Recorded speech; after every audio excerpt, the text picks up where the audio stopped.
హరే కృష్ణ. హరే కృష్ణ అందరికి.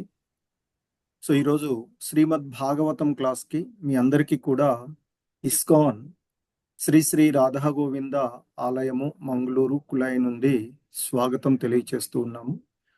సో ఈ భాగవతం క్లాస్లో మనము 3వ స్కందం అయినటువంటి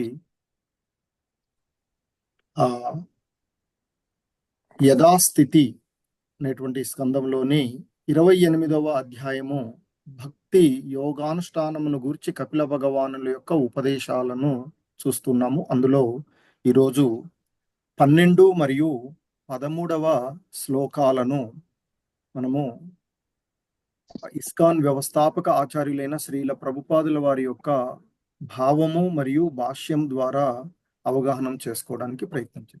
ప్రభు పెడతారు. హరే కృష్ణ. రామకృష్ణ ప్రభు. yes ప్రభుజీ. హరే కృష్ణ ప్రభు. స్క్రీన్ ఒక నిమిషం. ఓకే.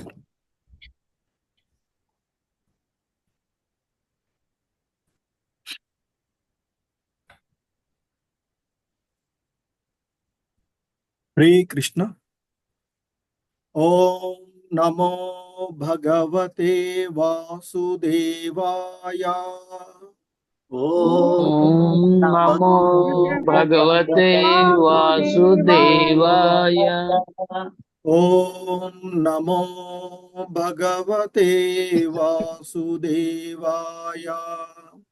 ఓం నమో భగవతే వాసుదేవాయ. ఓం నమో భగవతే వాసుదేవాయ. ఓం నమో భగవతే వాసుదేవాయ.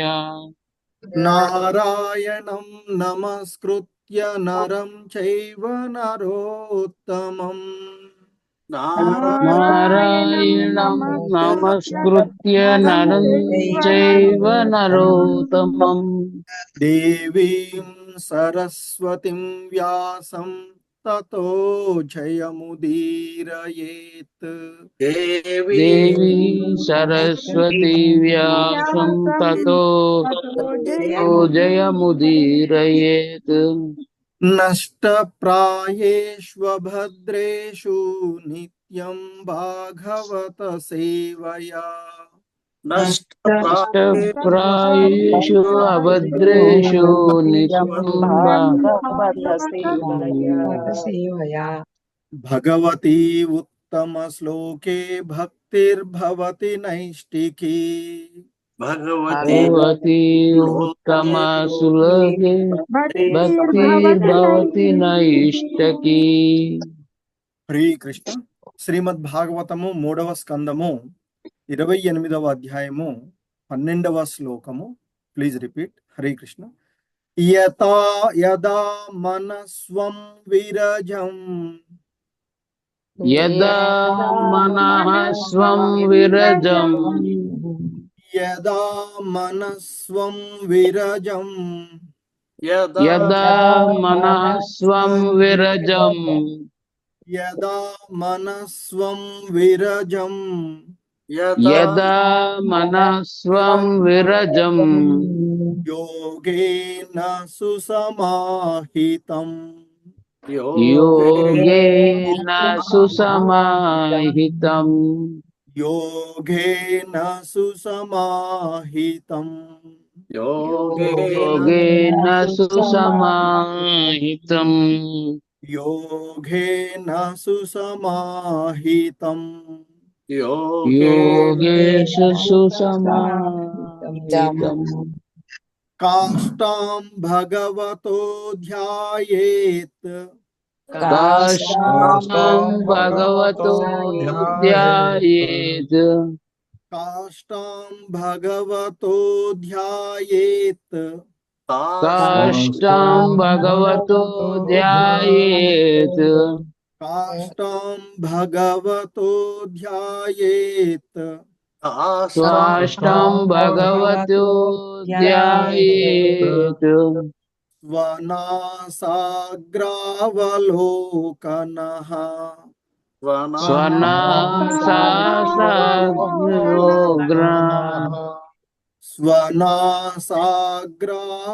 స్వనాసాగ్రావలోకనః స్వనాస్వాగ్రహలోచనా స్వనాసాగ్రావలోకనః స్వనాసాగ్రవలోకనా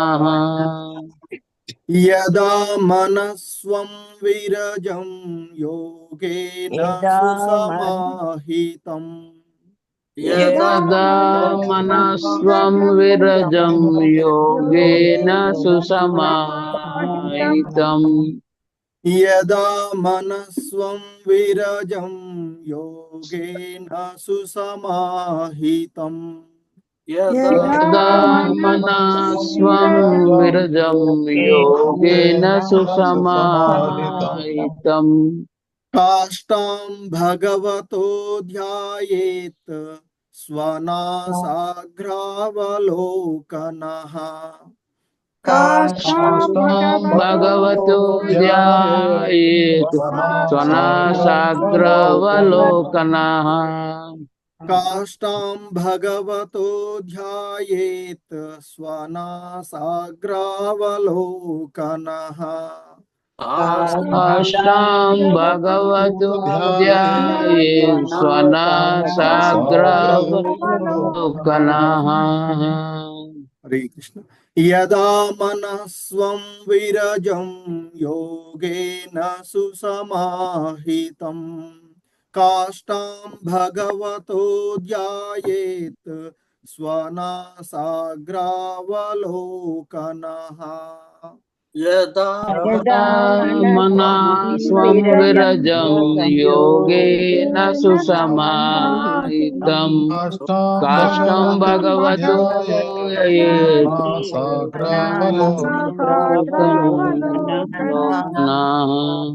హరే కృష్ణ ఈ శ్లోకంలో ఉన్నటువంటి పదాల యొక్క అర్థాలను చూద్దాము. యదా యదా ఎప్పుడైతే ఎప్పుడైతే మనః మనస్సు మనసు త్వం తన విరజం విరజం పవిత్రమయ్యెనో పవిత్రమయ్యెనో యోగేన యోగేన యోగాభ్యాసము ద్వారా యోగాభ్యాసము ద్వారా సుసమాహితం సమాహితం నియంత్రింపబడి నియంత్రింపబడి కాష్టాం కాష్టం ప్రధాన విస్తారము ప్రధాన విస్తారము భగవతః భగవతః దేవదేవుని దేవదేవుని ధ్యాయేత్ ధ్యాయేత్ ధ్యానింపవలెను ధ్యానింపవలెను స్వనాసాగ్ర నాసాగ్ర నాసాగ్రమునను నాసాగ్రమును అవలోకనః అవలోకనగాన గాంచుచు. కాంచుచు. హరే కృష్ణ. భావము బై శ్రీల ప్రభుపాదుల వారు, ఈ యోగాభ్యాసము ద్వారా మనసు పూర్ణముగా పవిత్రమైనప్పుడు అర్ధ నిమీలిత నేత్రములతో నాసాగ్రముపై దృష్టి నుంచి ఆ దేవదేవుని రూపమును గాంచవలెను. హరే కృష్ణ. Please repeat.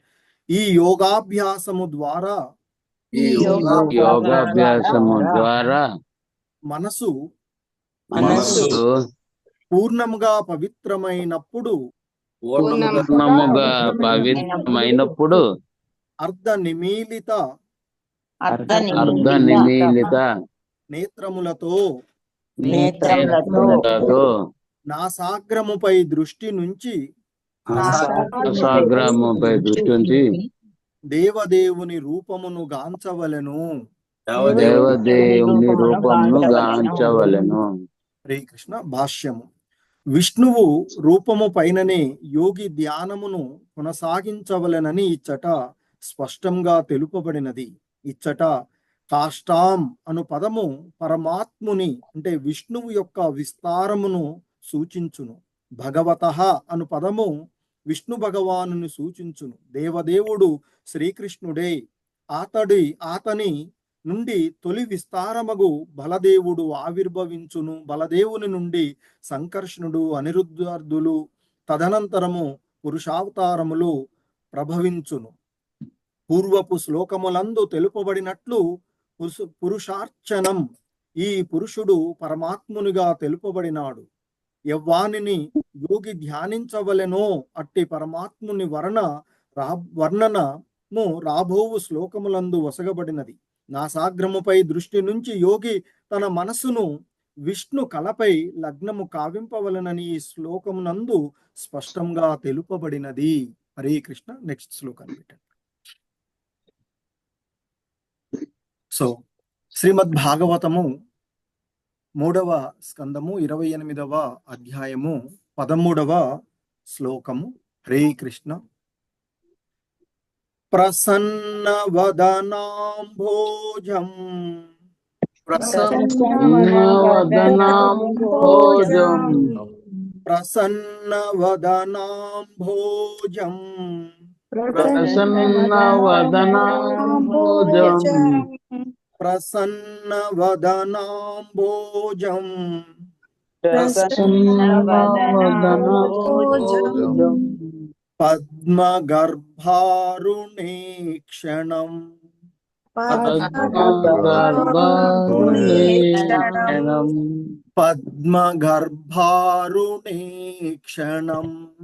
పద్మగర్భారుణేక్షణం పద్మగర్భారుణేక్షణం పద్మగర్భారుణేక్షణం పద్మగర్భారుణేక్షణం నీలోత్పలదలశ్యామం నీలోత్పలదలశ్యామం నీలోత్పలదలశ్యామం నీలోత్పలదలశ్యామం నీలోత్పలదలశ్యామం నీలోత్పలదలశ్యామం శంఖచక్రగదాధరం శంఖచక్రగదాధరం శంఖచక్రగదాధరం శంఖచక్రగదాధరం శంఖచక్రగదాధరం శంఖచక్రగదాధరం. హరే కృష్ణ. ఒక్కొక్క ప్రసన్నవదనాంభోజం పద్మగర్భారుణేక్షణం ప్రసన్నవదనాంభోజం పద్మగర్భారుణేక్షణం ప్రసన్నవదనాంభోజం పద్మగర్భారుణేక్షణం ప్రసన్నవదనాంభోజం పద్మగర్భారుణేక్షణం నీలోత్పలదలశ్యామం శంఖచక్రగదాధరం నీలోత్పలదలశ్యామం శంఖచక్రగదాధరం నీలోత్పలదలశ్యామం శంఖచక్రగదాధరం నీలోత్పలదలశ్యామం శంఖచక్రగదాధరం. మొత్తం శ్లోకం. ప్రసన్నవదనాంభోజం పద్మగర్భారుణేక్షణం నీలోత్పలదలశ్యామం శంఖచక్రగదాధరం ప్రసన్నవదనాంభోజం పద్మగర్భారుణేక్షణం నీలోత్పలదలశ్యామం శంకరచక్రగదాధరం. హరే కృష్ణ. ప్రభు ఇచ్చే ఒక ముగ్గురు మాతాజీ, ముగ్గురు హరే ప్రభు. కృష్ణ. హరే కృష్ణ. ప్రభు शशिकला इधर मा हनुमान प्रसाद प्रभु जी।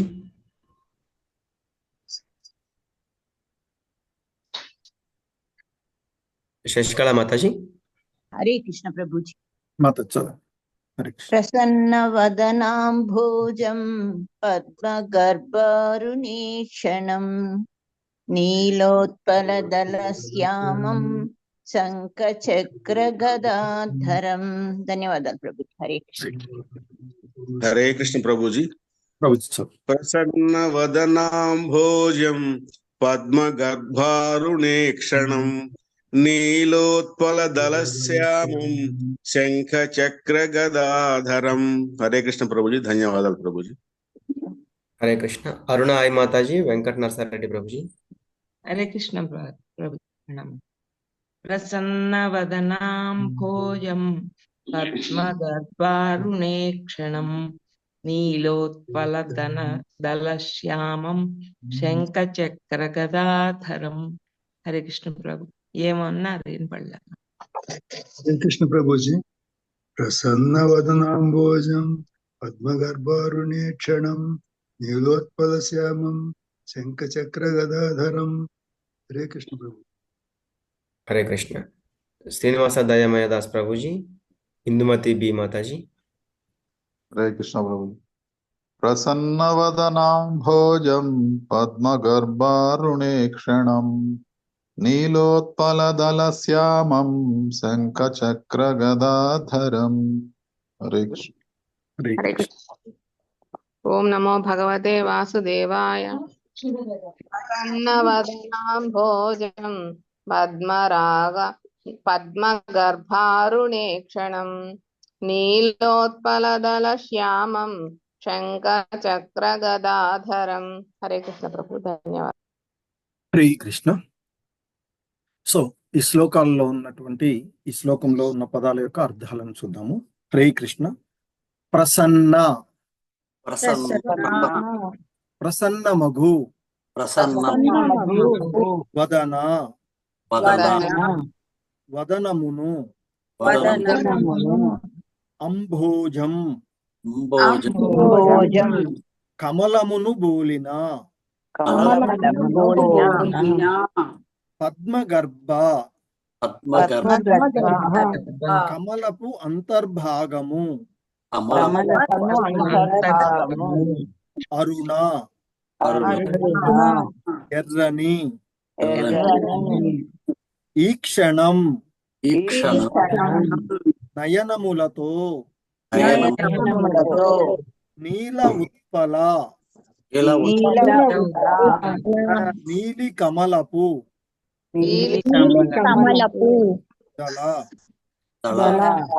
దళములు శ్యామం శ్యామల వర్ణుడు శంఖ శంఖము చక్ర చక్రము గదా ధరం ధరించినవాడు। శ్రీకృష్ణ భావము బై శ్రీల ప్రభ।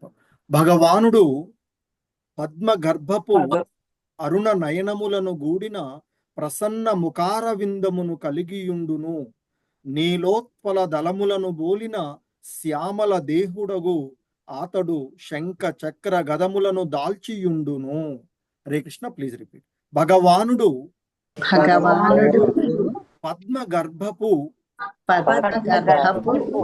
అరుణ నయనములను గూడిన ప్రసన్న ముఖార విందమును కలిగియుండును, నీలోత్పల దళములను బోలిన శ్యామల దేహుడగు అతడు శంఖ చక్ర గదములను దాల్చియుండును।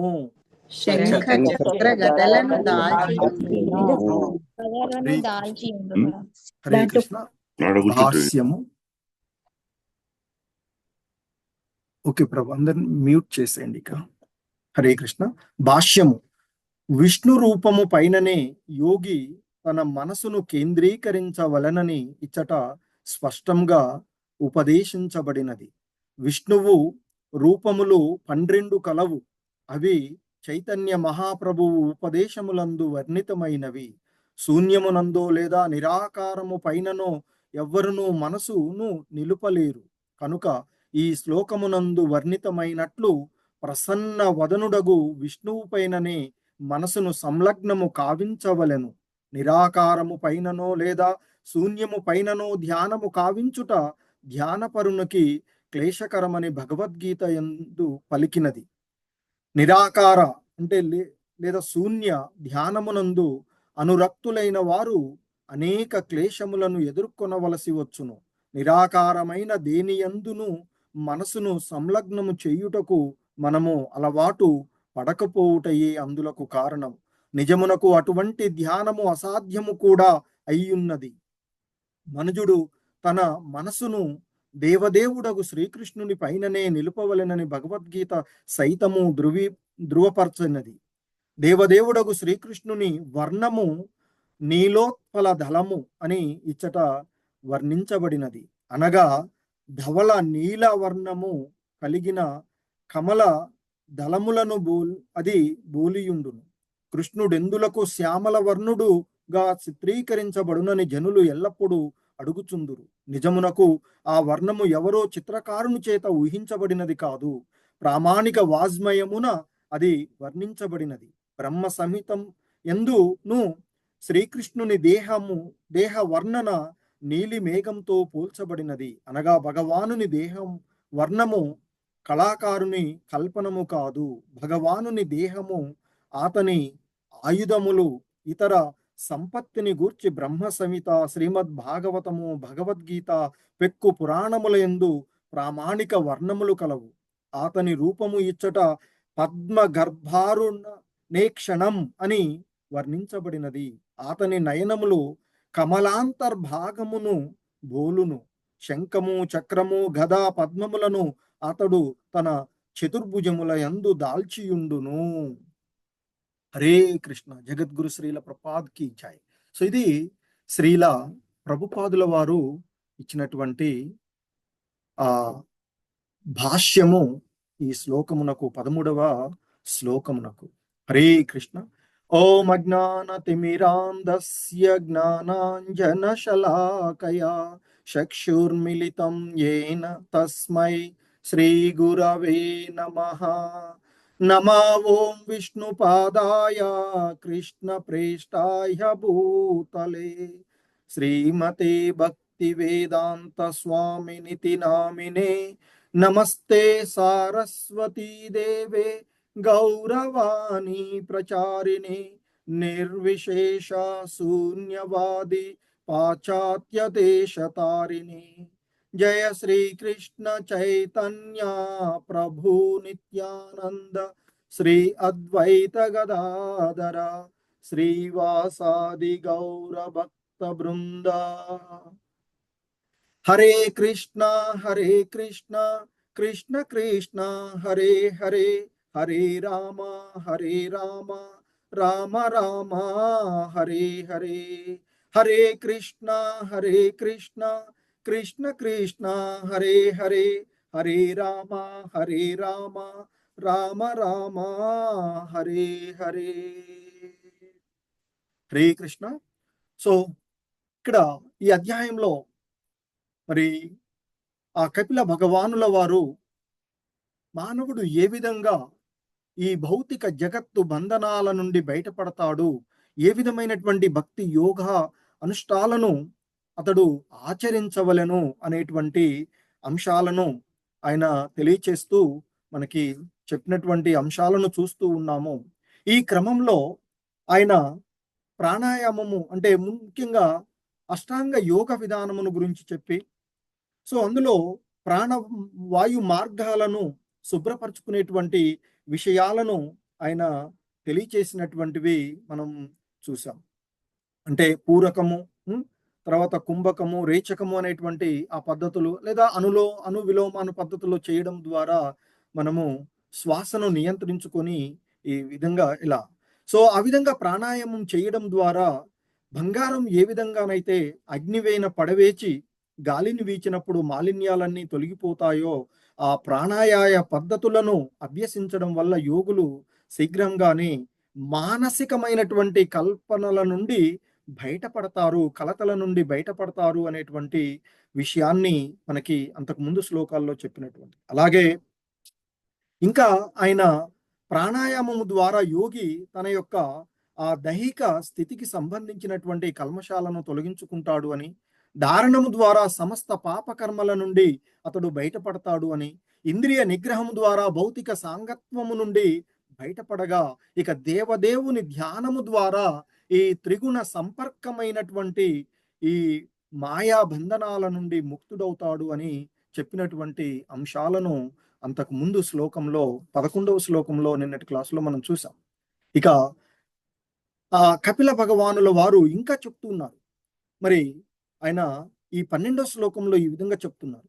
యదా మనస్వం విరజం యోగేన సుసమాహితం కాష్టాం భగవతో ధ్యాయేత్ స్వనాసాగ్రావలోకనః. సో ఈ యోగ అభ్యాసం గురించి చెప్తూ, మరి ఆ యోగ అభ్యాసము ద్వారా మనస్సుని పరిపూర్ణంగా పవిత్రము అయినప్పుడు, సో ఆ యోగాభ్యాసాలను ప్రాణాయామము, ధారణము, సో ధ్యానము ఆ విధంగా చేస్తూ ఆ విధానాల ద్వారా ఆ మనసుని పవిత్రం చేసుకున్నప్పుడు, పూర్తిగా పవిత్రం చేసుకున్నప్పుడు, ఇక అర్ధ నిమీలిత నేత్రాలతో, అంటే పూర్తిగా తెరిచి ఉండొద్దు, పూర్తిగా మూసి ఉండొద్దు అని చెప్తారు ధ్యానం చేసేటువంటి సమయాల్లో. సో కాబట్టి సగంగా మూచి ఉన్నటువంటి ఆ కళ్ళతో, మరి అలాగే ఆ దృష్టిని ఈ ముక్కు యొక్క అగ్ర కొన భాగంలోకి ఉండే విధంగా చూడాలి అని చెప్తారు. సో అందుకే ఇక్కడ చెప్తున్నారు, ఈ యోగాభ్యాసము ద్వారా మనసుని పూర్తిగా పవిత్రం చేసుకున్నప్పుడు మరి ఆ యోగి అర్ధ నిమీలిత నేత్రములతో నాసాగ్రముపై దృష్టిని ఉంచి ఆ దేవదేవుని రూపాన్ని గాంచాలి అని చెప్తున్నారు.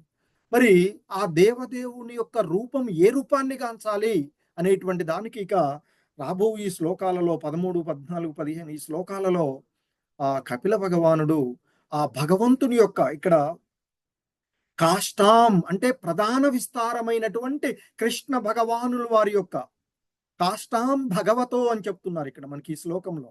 కాష్టాం భగవతో, కాష్టాం అంటే ప్రధానమైనటువంటి విస్తారం. ఎవరు భగవతో అంటే భగవంతుని, దేవదేవుని యొక్క ప్రధానమైనటువంటి విస్తారము పైన మనసుని కేంద్రీకరించాలి అని, ధ్యానం చెయ్యాలి అనేటువంటి విషయాన్ని చెప్తున్నారు.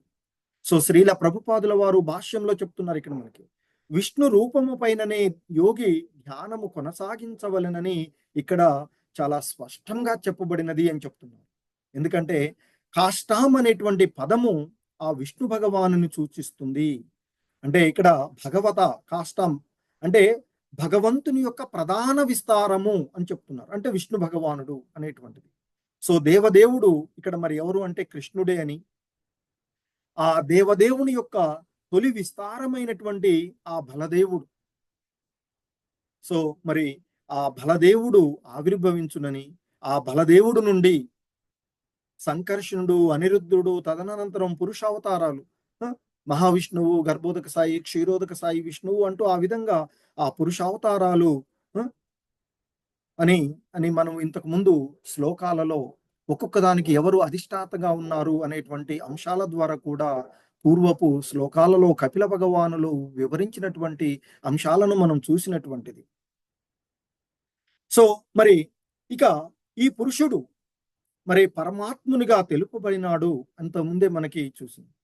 మరి ఎవరిని యోగి ధ్యానించవలెనో అటువంటి పరమాత్ముని యొక్క వర్ణన మనకి ఇక్కడ ఇవ్వబడింది అని, అలాగే మరి ఆ ఏ భగవంతుడిపై ఎవరిపై ధ్యానం చేయాలి అనేటువంటి దానికి ఇక్కడ ధ్యానం చేసేటువంటి విషయంలో ఆ నాసాగ్రం పైన దృష్టిని అర్ధ నిమీలితమైనటువంటి వాటితో ఆ దృష్టిని నాసాగ్రముపై నిలిపి మనసుని ఆ విష్ణు కళపై లగ్నం చెయ్యాలి అని చెప్తున్నారు. అంటే ఆ విష్ణు భగవానుడి యొక్క రూపంపైనే మనసుని సంలగ్నం చేసి ధ్యానం చెయ్యాలి అని చెప్తూ, మరి ఆ రూపాన్ని ఇక్కడ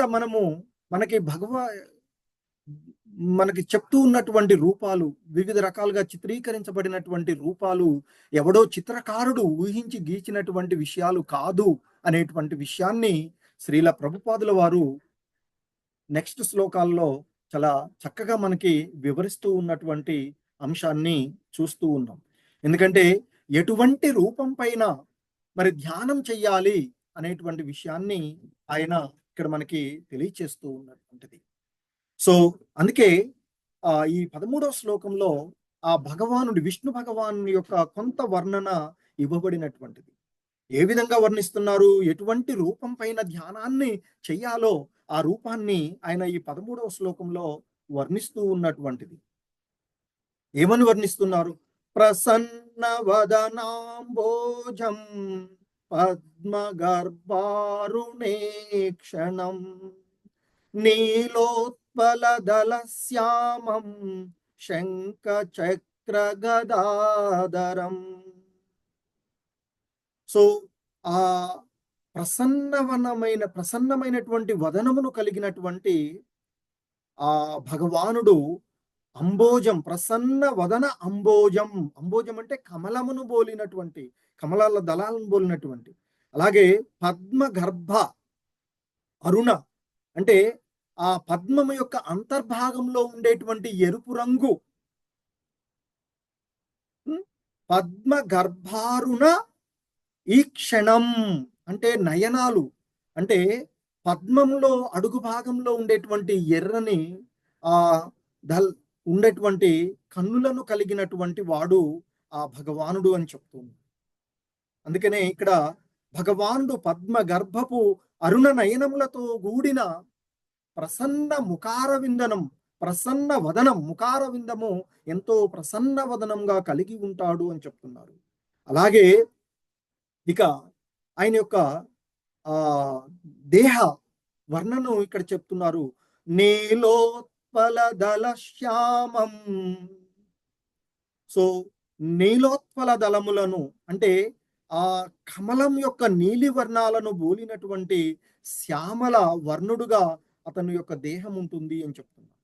ఇంకా అతడు ఏ విధంగా మరి ఉంటాడు అంటే శంఖ చక్ర గదాధరం. ఆయన శంఖాన్ని అలాగే చక్రాన్ని గదను దాల్చి ఉన్నాడు. అంటే యోగి ఏదో శూన్యం పైన ధ్యానం చేయడము కాదు, లేదా ఎవరినో ధ్యానిస్తూ ఉండడం కాదు అనేటువంటి విషయాన్ని చాలా స్పష్టంగా ఇక్కడ కపిల భగవానుల వారు ఉపదేశిస్తూ ఉన్నటువంటిది. భగవానుడి యొక్క వర్ణన చాలా చక్కగా ఆయన, అంటే మనకి ఇక్కడ ఆలయాల్లో కనిపిస్తూ ఉండేటువంటిది లేదా మనం చూస్తూ ఉండేటువంటిది ఎవడో చిత్రకారుడు ఊహించి చెప్పినటువంటిది కాదు, ఇది శాస్త్రాలలో ఉన్నటువంటి అంశము అనేటువంటి విషయాన్ని ఇక్కడ మనకి చాలా స్పష్టంగా ఉంది. అదే విషయాన్ని శ్రీల ప్రభుపాదుల వారు చెప్తూ ఉన్నారు. విష్ణు భగవానుని రూపంపైనే యోగి తన యొక్క మనసుని కేంద్రీకరించవలెనని ఇక్కడ చాలా స్పష్టంగా కపిల భగవానుల వారు ఉపదేశించారు అని చెప్తున్నారు. అలాగే ఆ విష్ణువు రూపములు 12 ఉంటాయి అని చెప్తున్నారు.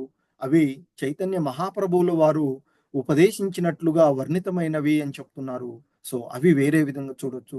సరే, ఇక్కడ మనము ముఖ్యంగా ఆ కపిల భగవానుల వారు వర్ణించినటువంటి చతుర్భుజుడైనటువంటి ఆ విష్ణు రూపం పైన మనసుని కేంద్రీకరించి ధ్యానం చెయ్యాలి అనేటువంటి చెప్తున్నారు. అందుకే శ్రీల ప్రభుపాదుల వారు అంటున్నారు, శూన్యమందునో లేదా నిరాకారం పైననో ఎవడను తన యొక్క మనసును నిలపలేడు. ఎందుకంటే ఎదురుగా ఏమీ లేకుండా మనము శూన్యంలో కూర్చొని ఉంటే మనసు ఎటేటో పరిగెడుతూ ఉంటుంది. మరి ఎదురుగా ఒక స్పష్టంగా అయినటువంటి శ్యామసుందరుడైనటువంటి ఆ చతుర్భుజుడైనటువంటి చంక చక్ర గదాధరాలను ధరించి ఉన్నటువంటి ఆ భగవంతుని రూపాన్ని మనం మనసులో పెట్టుకున్నట్లయితే చక్కగా మనసు కేంద్రీకరించబడుతుంది అని చెప్తారు. నిరాకారం పైనో లేదా శూన్యం పైనో ధ్యానం చేసేటప్పుడు ఎంతో కష్టం అవుతుంది. అదే విషయాన్ని భగవద్గీత యందు శ్రీకృష్ణ భగవానులు కూడా చెప్పినటువంటి నిరాకార సాకార విధానాలలో ఏది ఉత్తమమైనది అంటూ అర్జునుడు అడిగినప్పుడు శ్రీకృష్ణ భగవానులు వారు చెప్తారు, నా సాకార రూపం పైనే కేంద్రీకరించడము అనేది ఉత్తమమైనటువంటి విధానము, భక్తి యోగము అని చెప్తారు ఆయన శ్రీకృష్ణ భగవానులు భగవద్గీత యందు. అర్జునుడు అడుగుతాడు, నిరాకారంతోనూ అలాగే నీ యొక్క సాకార రూపాన్ని పూజించేటువంటి వారిలో ఎవరు ఉత్తములు అనేటువంటి అడిగిన దానికి కూడా ఆ కృష్ణ భగవానులు వారే నేరుగా సమాధానం అర్జునుడి ద్వారా మనకి అందించినటువంటిది. కాబట్టి ఈ ధ్యానము అనేటువంటిది శూన్యం పైన నిరాకారం పైన చేయవలసినది కాదు, శ్యామసుందరుడైనటువంటి ఆ విష్ణు భగవానుని యొక్క రూపం పైనే ధ్యానం చెయ్యాలి అనేటువంటి విషయాన్ని ఇక్కడ మనకి చెప్తున్నటువంటిది. ఎందుకంటే ఆ శూన్యం పైనో నిరాకారం పైనో మనసు సంలగ్నం చేయుటకు మనము అలవాటు పడలేము, కష్టమవుతూ ఉంటుంది. అటువంటి ధ్యానము చాలా వరకు అసాధ్యము అని చెప్తూ ఉంటుంటారు. అలాగే అర్జునుడు కూడా అంటాడు, అష్టాంగ యోగ విధానంలో మనసును చేయడం అనేటువంటిది, ఇంకా మనసును చేస్తూ ధ్యానం భగవంతుడి పైన మనసును నిలపడమే కష్టం అంటాడు. మనసును నిలపడమే కష్టమైనప్పుడు మరి ఎటువంటి ఏ రూపం లేకుండా ఉండేటువంటి శూన్యంలో ధ్యానం చేయడం అనేది ఎంత కష్టమో ఇక్కడ అసాధ్యమే అని చెప్తున్నారు శ్రీల ప్రభుపాదులు వారు వారి యొక్క భాష్యంలో. అది అసాధ్యము కూడా అయి ఉన్నది అని చెప్తున్నారు. ఒక్కొక్కసారి అది అసాధ్యం కూడా కావచ్చు శూన్యం పైన ధ్యానం చేయడం అని చెప్తున్నారు. కాబట్టి మనుజుడు తన మనసును దేవదేవుడైన శ్రీకృష్ణుడి పైననే నిలుపవలనే భగవద్గీత సైతము ధృవపరిచినటువంటి విషయాన్ని చెప్తున్నారు. మరి ఎటువంటి ఆ కృష్ణుడు అంటే ఆయన యొక్క వర్ణన ఇందులో ఈ శ్లోకాల్లో మనకి కొంత వర్ణన ఇవ్వబడినటువంటి ఆ అంశం ఏంటి, ప్రసన్న వదనాంభోజం పద్మ గర్భారుణ ఈ క్షణం అని చెప్తున్నటువంటిది. నీలోత్పల దళశ్యామం శంఖ చక్ర గదాధరం అంటూ చెప్పబడినటువంటిది. అంటే దేవదేవుడైన శ్రీకృష్ణుని వర్ణనము ఇక్కడ నీలోత్పల దళము అని వర్ణించబడినటువంటిది. అంటే ఆ నీలవర్ణంగా కృష్ణుణ్ణి మనం చూసేటువంటి ఆ శ్రీ విగ్రహాలు కానివ్వండి, లేదా మనకు కనిపించేటువంటి ఎక్కడైనా అవన్నీ ఏదో ఎవడో చిత్రకారుడు ఊహించి చేసినది కాదు అని చెప్తుంది. అంటే అనగా ధవల నీల వర్ణము అంటే కమల దళాలను బోలినటువంటి నీలవర్ణంలో కృష్ణ భగవానుడు ఉంటాడు. ఎందుకంటే మనకు చెప్తుంటాడు కృష్ణుడు ఇలాగే నీలవర్ణంలోనే ఎందుకు అనేటువంటి కొంతమంది సాధారణ జనసామాన్యం అడుగుతుంటారు. సో అందుకే ఇక్కడ చెప్తున్నారు శ్రీల ప్రభుపాదులు, కృష్ణుడు ఎందుకు శ్యామల వర్ణుడుగా చిత్రీకరించబడుతూ ఉన్నాడు, ఆయన కూడా సుందరంగా బంగారు వర్ణమో లేదా ఇంకేదో వర్ణంతో చేయవచ్చు కదా అంటూ ఉన్నారు. కానీ శాస్త్ర ప్రామాణికం, శాస్త్రాలే మనకు ప్రామాణికం కనుక నిజమునకు వర్ణన ఎవరో చిత్రకారుడు ఊహించినది కాదు. ఎందుకంటే ఊహించింది అయినప్పుడు మనం మార్చుకోవచ్చు, కానీ ఇది ఊహాత్మకమైనది కాదు. ప్రామాణిక వాజ్మయమున అది వర్ణించబడినది. బ్రహ్మ సంహితమందు శ్రీకృష్ణుని దేహ వర్ణము నీలిమేఘంతో పోల్చబడినది.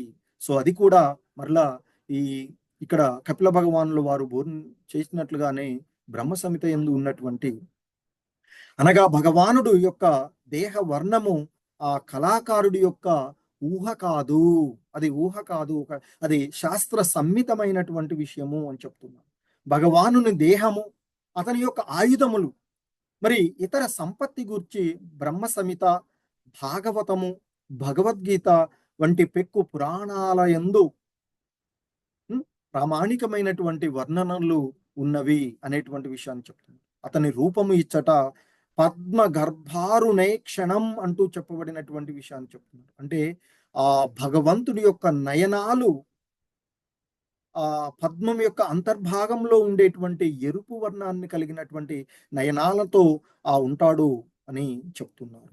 అలాగే ఆయన దేహము ఆ కమల నీలంతో ధవల నీలవర్ణాన్ని, కమల దళాల యొక్క నీలివర్ణాన్ని పోలి ఉంటుంది అని చెప్తారు. అలాగే ఆయన ఆ చతుర్భుజుడుగా, ఎందుకంటే 4 ఆయుధాలు ఇక్కడ శంఖము, చక్రము, గద, పద్మములను దాల్చి ఉన్నటువంటి అతడు చతుర్భుజుడుగా ఉంటాడు. అంటే ఆ చతుర్భుజ నారాయణుడు ఆ విష్ణు భగవాను పైనే ధ్యానం చెయ్యాలి అనేటువంటి విషయాన్ని చాలా స్పష్టంగా కపిల భగవానులు వారు చెప్పినటువంటి అంశము మనము ఇక్కడ చూస్తూ ఉన్నటువంటిది. హరే కృష్ణ. ధన్యవాదాలు అందరికీ. హరే కృష్ణ. ప్రభుజీస్ మాతాజీస్ ఎవరైనా ఒక్క నిమిషం రికార్డింగ్ ఆపాలి కదా.